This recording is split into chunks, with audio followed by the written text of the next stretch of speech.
Hello hi friends, welcome to my channel RK current affairs. Friends, ఎవరైతే మా ఛానల్ని first time visit చేస్తున్నారో వారైతే వీడియోని లైక్ చేసి మన ఛానల్ అయితే సబ్స్క్రైబ్ చేసుకోండి. అంగన్వాడీ సిబ్బంది పదవి విరమణ ప్రోత్సాహకాల పెంపు అని చెప్పి న్యూస్ అయితే రావడం జరిగింది. రాష్ట్రంలో ఏటా ఏప్రిల్ 30 నాటికి 65 ఏళ్ళు పూర్తి చేసుకున్న అంగన్వాడీ టీచర్లు, సహాయకులకు పదవి విరమణ ప్రోత్సాహకాలను ప్రభుత్వం పెంచింది. టీచర్కు 2 లక్షలు మరియు సహాయకులకు 1 లక్ష చొప్పున ఇవ్వనుంది. 60 ఏళ్ళు పూర్తి చేసుకున్న స్వచ్ఛంద పదవి విరమణకు అంగీకరించింది.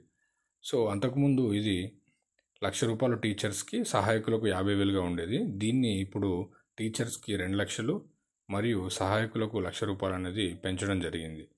సో ఈ మొత్తం సరిపోతుందని టీచర్ అప్పట్లో ఆందోళన చేపట్టారు. ప్రజాప్రభుత్వం అధికారులకు వచ్చిన వెంటనే ఈ ప్రోత్సాహకాలు పెంచుతామని మంత్రి సీతక్క ఆనాడు హామీ ఇవ్వడం జరిగింది. సో దానికి సంబంధించి వీళ్ళైతే పదవి విరమణ ప్రోత్సాహకాన్ని అయితే పెంచడం జరిగింది. ఇది ఫ్రెండ్స్ ఇవాళ న్యూస్. సో ఇలాంటి లేటెస్ట్ అప్డేట్స్ కోసం మన ఛానల్ లైక్ చేయండి, షేర్ చేయండి అండ్ సబ్స్క్రైబ్ చేయడం మర్చిపోకండి.